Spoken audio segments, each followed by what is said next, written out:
बिस्मिल्लाहिर्रहमानिर्रहीम। Hello viewers, अस्सलाम वालेकुम। मैं आप सबको वेलकम करता हूँ bird life and breeding tips में।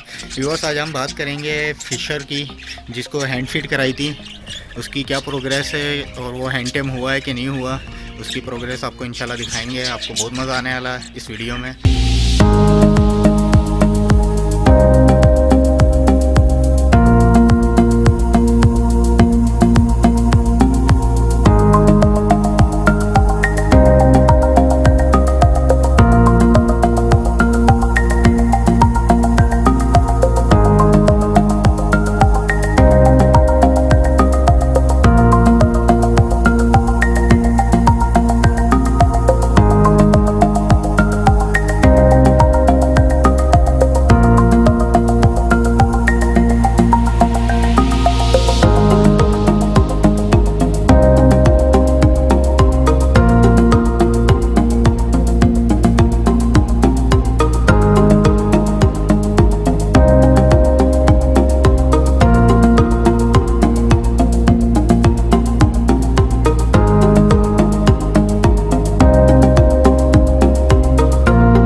ओके व्यूवर्स, उम्मीद करता हूँ आपको मज़ा आया होगा वीडियो देख के।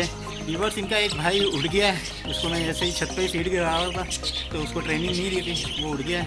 तो अब ये दो हैं, एक छोटा है अभी, उसको तो अभी इतना उड़ना आया नहीं है।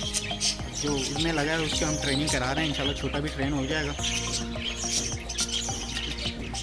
और आपने इनको ट्रेनिंग देनी है तो थोड़ा थोड़ा सा इनको खिलाते रहना है। देखें सीरीज में सीरीलेक है, मैं इनको थोड़ा थोड़ा खिलाता रहता हूँ तो ये आराम से खाते भी रहते हैं और इसी वजह से आते हैं। अगर आप खिलाएंगे नहीं ना तो बिल्कुल भी नहीं आना है इन्होंने। थोड़ा थोड़ा सा एक कतरा खिलाते रहें और ज़्यादा पेट नहीं भरना है। जब पेट भर गया तो फिर ये भाग जाएंगे। बस पेट खाली रखना है थोड़ा सा, उसके बाद आप इनको पूरा खिला के बंद कर दें। फिर नहीं निकालना है आपने, जब ये भूखे हों तब निकालें। और सिरिंज आपके हाथ में होनी चाहिए, सिरिंज। ओके व्यूवर्स, उम्मीद करता हूँ आपको मज़ा आया होगा वीडियो देख के। मिलते हैं इंशाल्लाह नेक्स्ट वीडियो में किसी नए टॉपिक के साथ। अल्लाह हाफिज़।